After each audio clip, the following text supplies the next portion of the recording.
There are people who struggle saying no, not because they are weak, not because they lack intelligence, and not because they don't understand their own limits, but because somewhere deep inside, saying no feels emotionally dangerous. It doesn't feel like a simple word.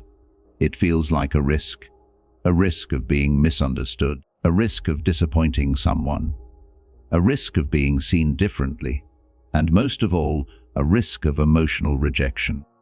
If you're someone who often says yes when your body is tired, when your mind is overwhelmed, when your heart quietly disagrees, this isn't a character flaw. It's a survival pattern, and it usually didn't start in adulthood. It started much earlier, in moments where approval felt tied to safety, love, or belonging. For many people, no doesn't just mean refusal. It feels like a door closing. It feels like tension in the room. It feels like someone pulling away. And the brain, especially a brain shaped by emotional sensitivity or early experiences of conditional love, learns a simple rule. If I keep people comfortable, I stay connected. If I disrupt that comfort, I risk being left. So instead of saying no, you explain, you soften, you delay, you apologize, you agree, even when something inside you tightens. And after you agree, there's often resentment, exhaustion, or a quiet anger. Not toward the other person, but toward yourself. Because part of you knows you crossed your own boundary again. What's important to understand is that this pattern is not about kindness. True kindness includes yourself. This pattern is about fear. A very specific fear, the fear that if you choose yourself, you'll lose emotional closeness. People who struggle to say no are often deeply empathetic. They can sense emotional shifts in others quickly. A change in tone, pause, a look. Their nervous system is tuned to relationships, and that sensitivity can be a gift. But when it's mixed with fear of rejection, it turns into self-abandonment. You might notice this shows up in small moments. Someone asks for a favor, and your mind immediately scans their possible reaction. Will they be upset? Will they think I'm selfish? Will this change how they see me? And before you even check in with your own capacity, you're already managing their feelings. This is where the problem begins, because you're negotiating your worth through compliance. Over time, your brain starts to associate love with availability. Being needed feels like being valued. Being useful feels like being safe. And when someone is unhappy with you, it doesn't feel like a disagreement. It feels like a threat to connection. That's why saying no can feel physically uncomfortable. Your heart rate increases. Your chest tightens. You might feel guilt before you've even spoken. This isn't drama. This is your nervous system reacting as if rejection is dangerous. Because at some point in your life, it was. For some people, this comes from growing up in environments where emotions were unpredictable, where love was inconsistent, where approval depended on behavior. You learned early that harmony kept you safe and conflict cost you closeness. For others, it comes from being praised for being easy, helpful, or mature. You were rewarded for not having needs, for not causing trouble, for being understanding. And over time, you internalize the belief that your value comes from how little inconvenience you cause. So when you think about saying no now, it doesn't just feel like a preference. It feels like a moral failure, like you're letting someone down, like you're being selfish, even when the request costs you your peace. And here's the quiet truth most people don't talk about. People who fear emotional rejection often overestimate how much a single no will change a relationship, and underestimate how much repeated self-betrayal changes their relationship with themselves. Every time you ignore your own boundary to keep someone else comfortable, your nervous system learns that your needs are negotiable. that your limits don't matter. And slowly, this erodes self-trust. You may start feeling disconnected from yourself. You might struggle to know what you actually want. Because for so long, your focus has been on what others need, expect, or feel. And yet, despite all this effort to maintain connection, you might still feel lonely. Because people are connected to the version of you that always says yes. Not the version of you that's real. This is one of the most painful ironies of people. Pleasing, you're surrounded by people, but you don't feel truly seen. What makes this pattern difficult to break is that it's reinforced socially. Often, when you say yes, people respond positively. They appreciate you. They rely on you. They feel comfortable.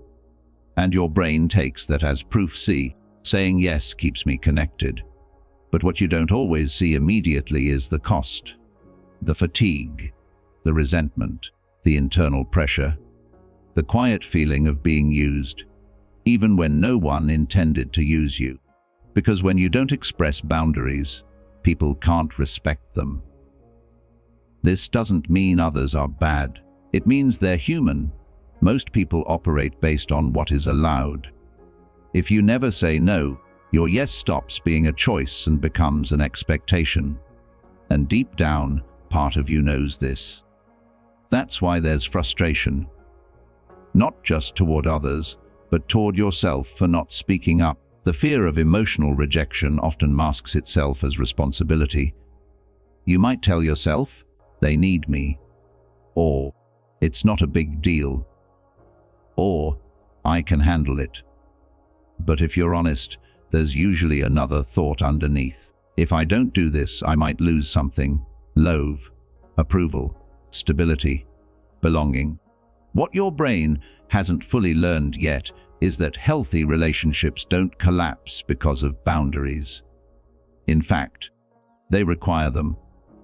People who truly value you don't need you to sacrifice yourself to stay connected.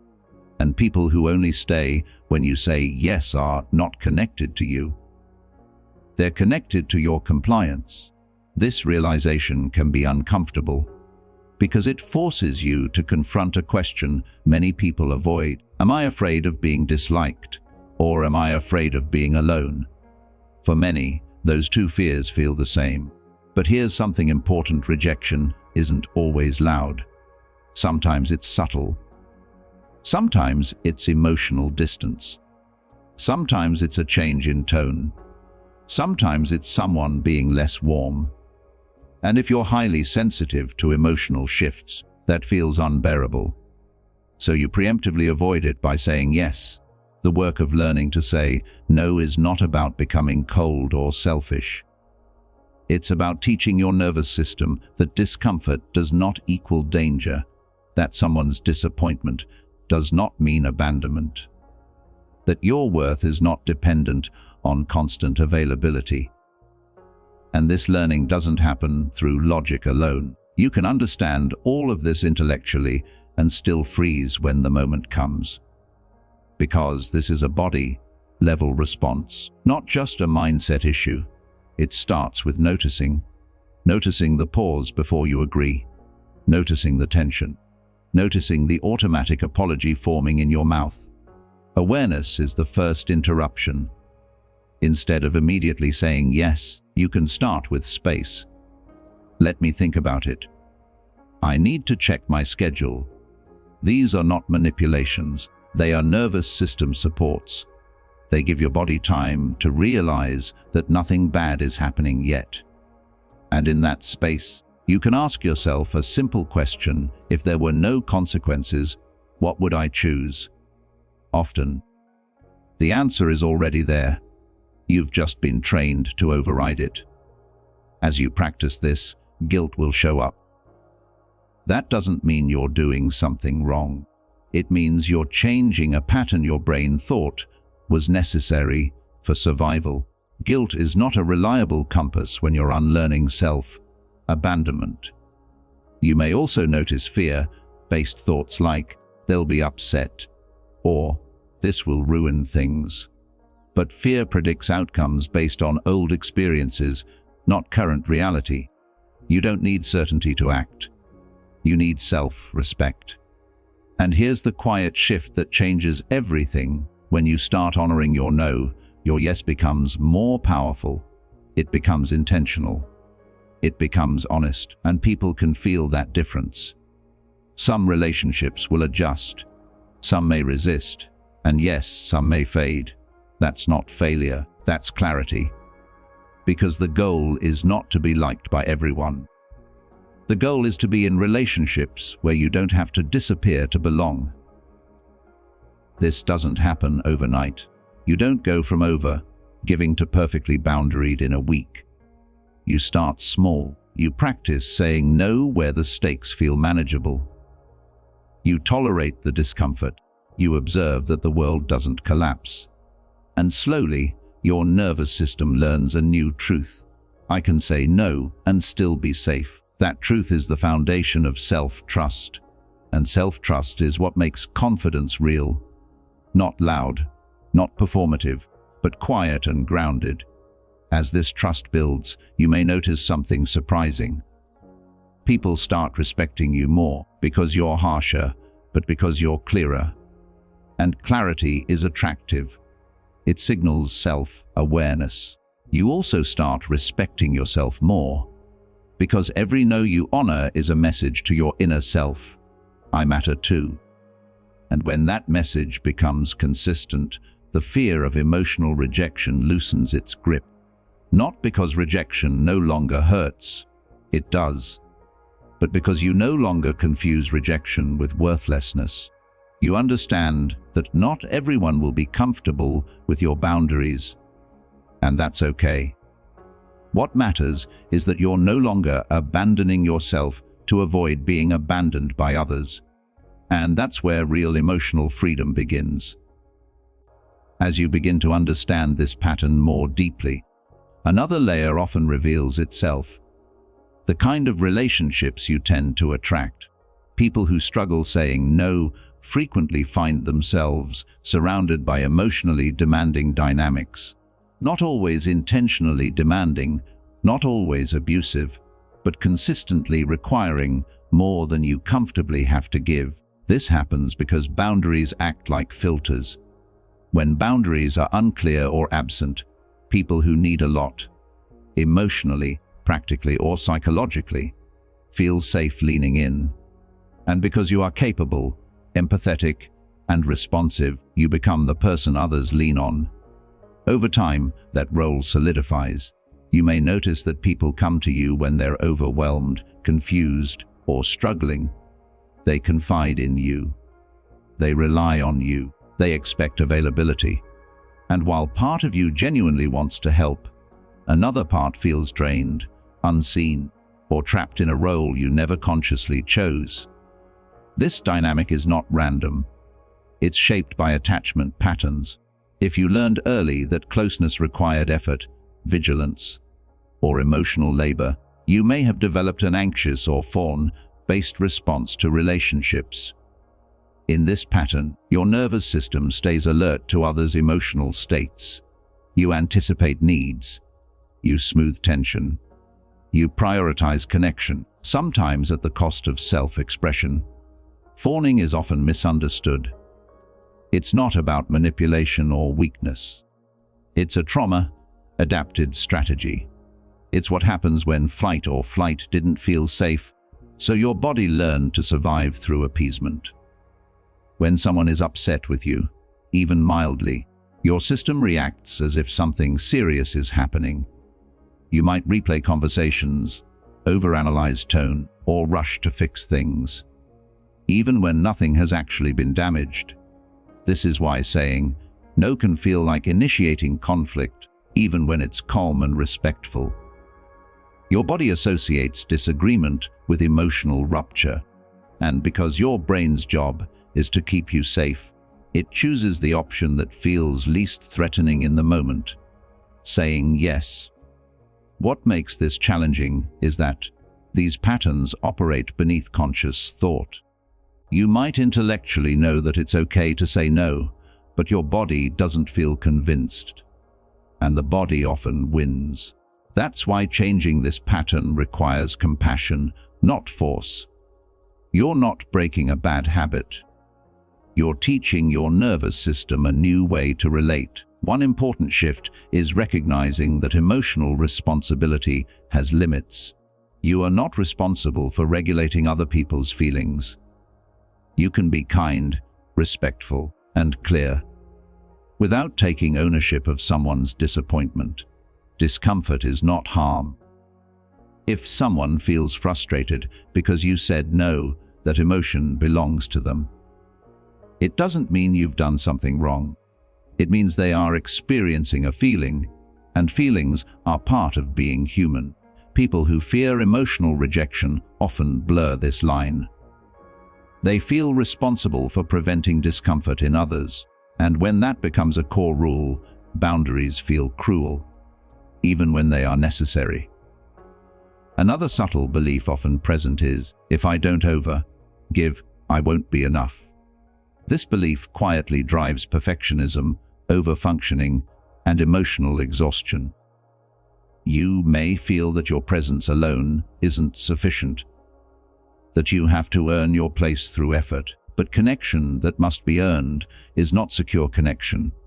Secure relationships allow for mutual needs, mutual limits, and mutual repair. They don't require one person to constantly stretch while the other rests. When you start saying no, even gently, you may encounter resistance, not because you're wrong, but because the dynamic is changing. Some people are used to your availability. They may feel confused. They may test the boundary. They may express disappointment more openly than before. This moment is critical, not because you need to argue or justify yourself, but because you need to stay regulated. Your nervous system may urge you to explain excessively, to backtrack, to soften until the no disappears.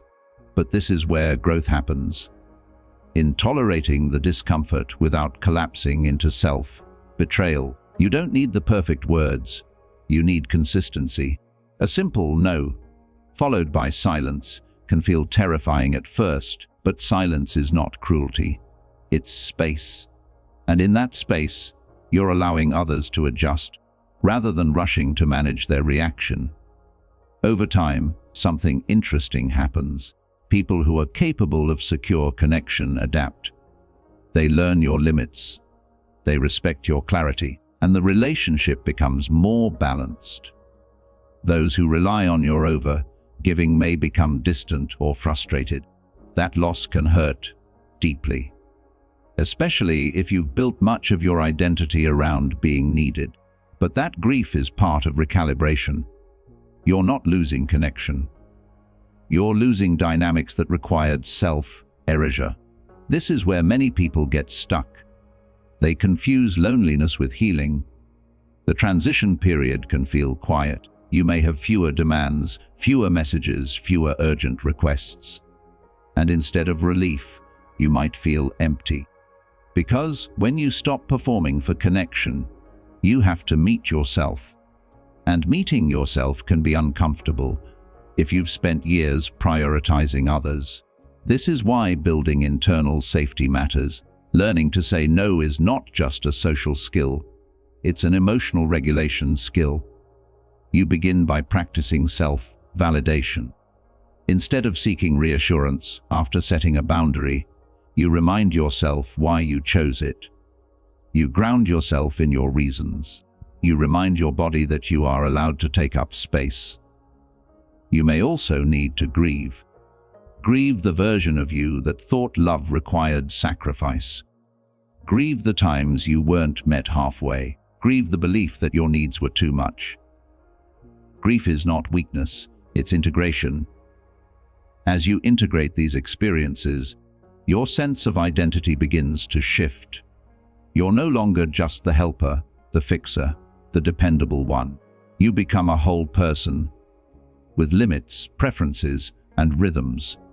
And that wholeness is what attracts healthier relationships.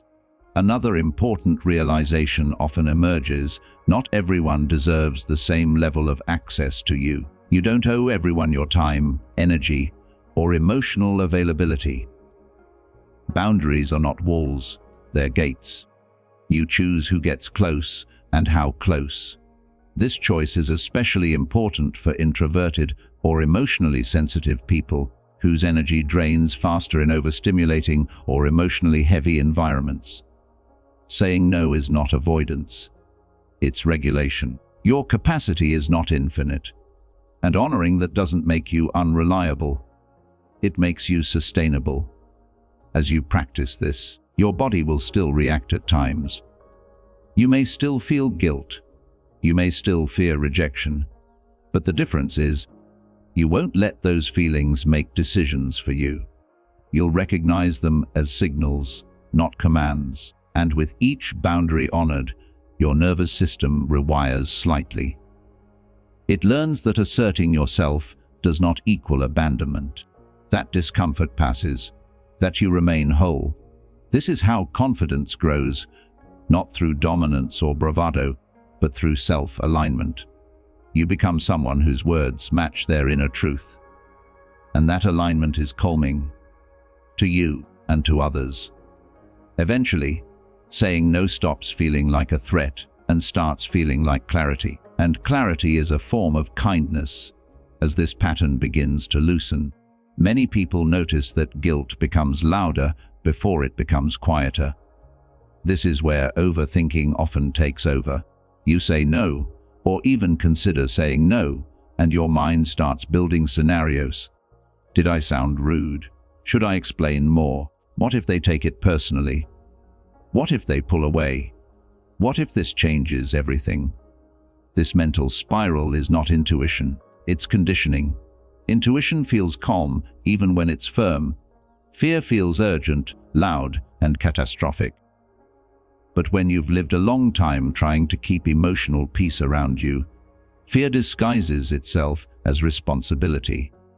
It tells you that you're just being considerate, just being thoughtful, when in reality, it's trying to prevent imagined rejection.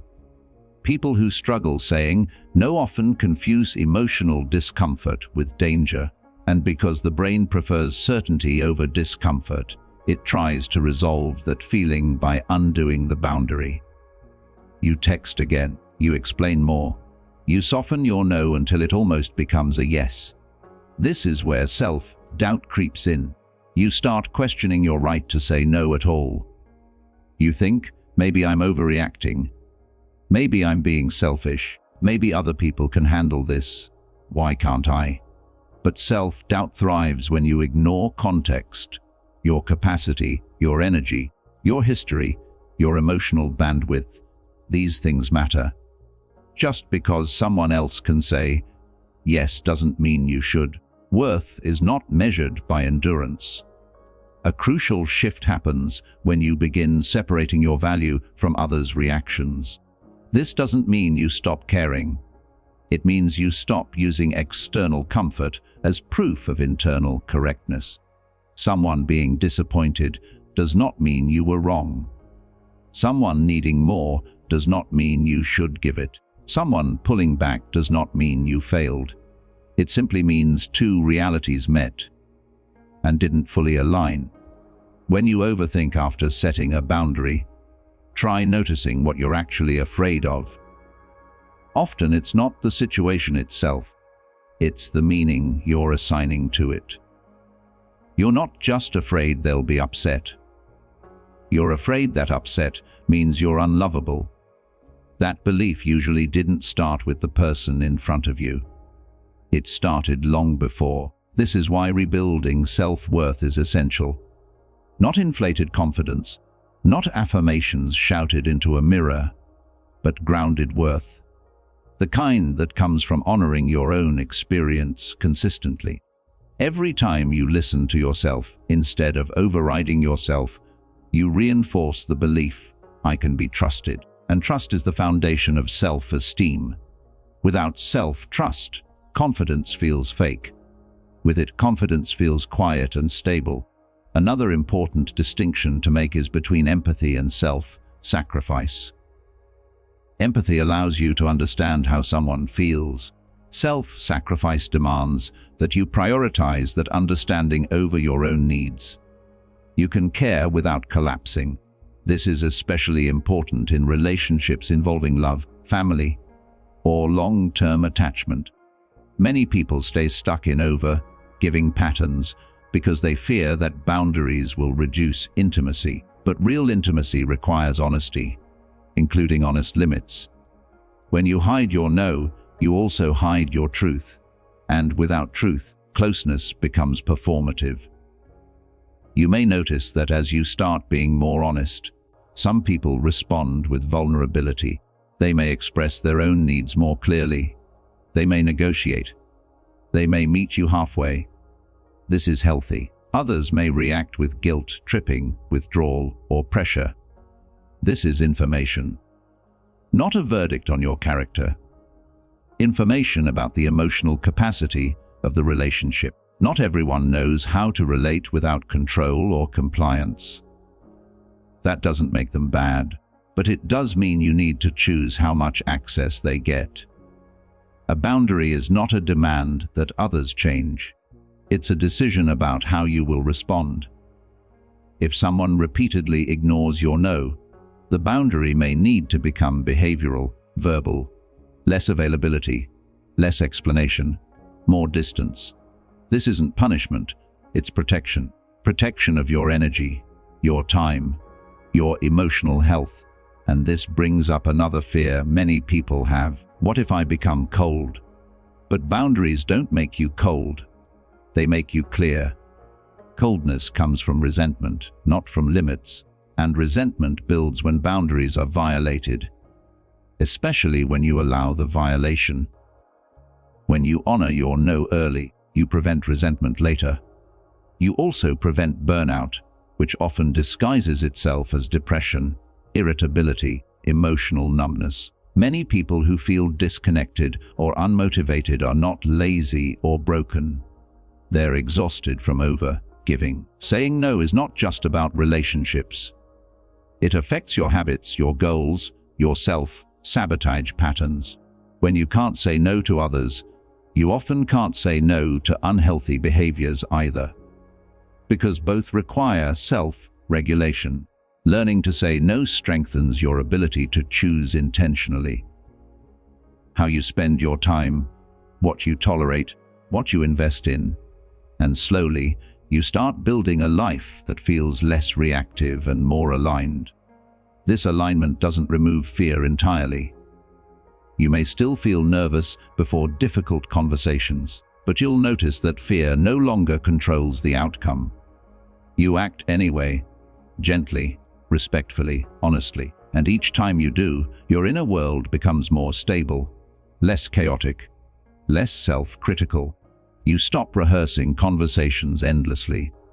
You stop trying to read minds. You stop carrying emotional weight that isn't yours. Instead, you develop a quiet confidence rooted in self-respect. That confidence changes how you show up. Your posture shifts, your voice steadies, your decisions feel less rushed. People feel that. They may not name it, but they respond to it. And most importantly, you feel it. You feel more present in your own life, more connected to your own needs, more willing to rest, to choose joy, to protect your peace. This is not selfishness. This is maturity. And maturity often looks like disappointing people who benefited from your silence. But it also looks like finally showing up for yourself. As you move deeper into this shift, one of the most practical questions begins to surface. How do you actually say no, without sounding harsh, without over-explaining, without feeling like you're attacking the relationship?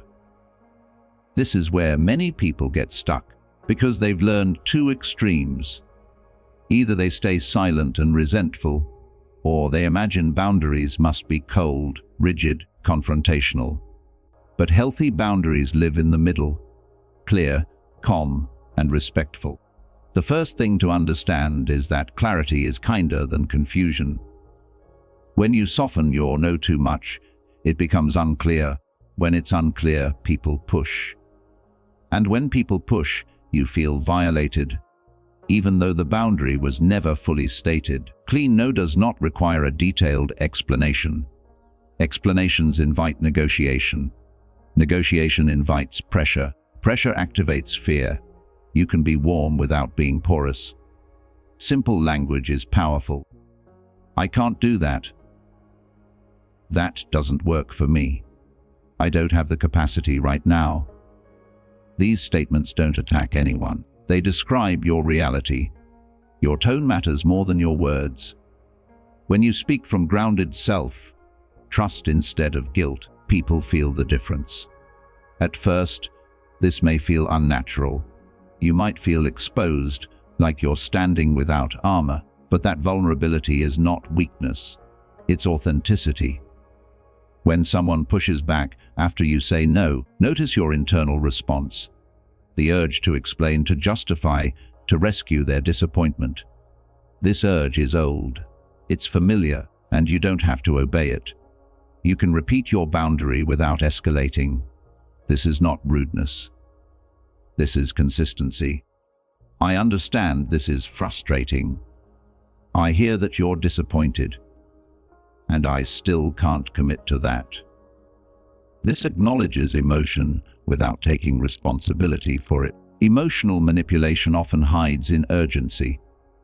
I really need you. You're the only one I can rely on. If you cared, you would help. These statements trigger guilt, especially if your identity has been built around being dependable. But real care does not require self-erasure. When someone uses guilt to override your boundaries, they are prioritizing their comfort over your well-being. You're allowed to notice that without villainizing them. You don't need to prove your goodness by sacrificing yourself. Another fear that often arises is, what if I lose people? The truth is, you may. But what you lose are relationships that required you to stay small, silent, or overextended. What you gain is space for people who can meet you as an equal. Secure relationships survive boundaries. Insecure dynamics resist them. This is not a judgment. It's a pattern.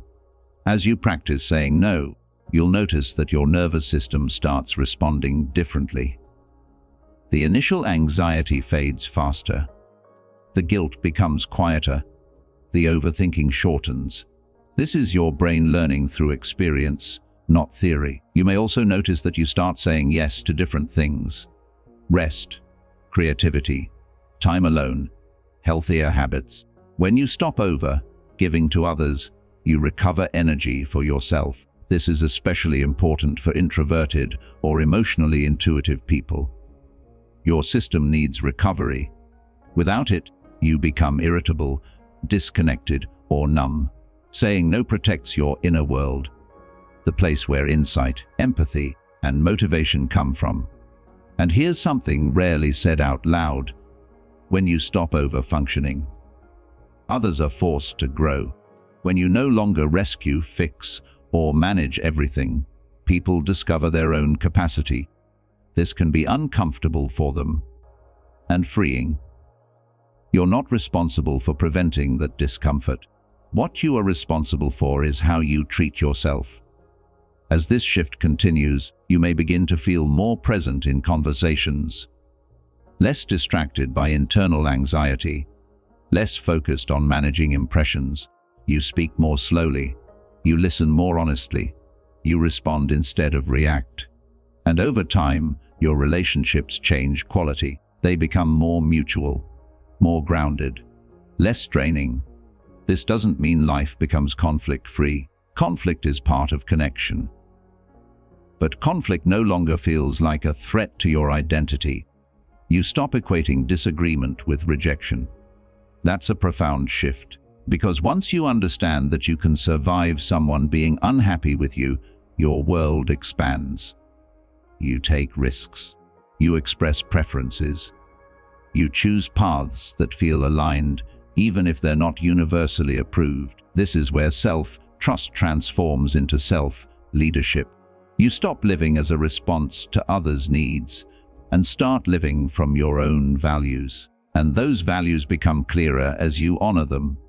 You realize what matters to you, what drains you, what nourishes you, and you begin building a life that reflects that clarity. Not a perfect life, but an honest one.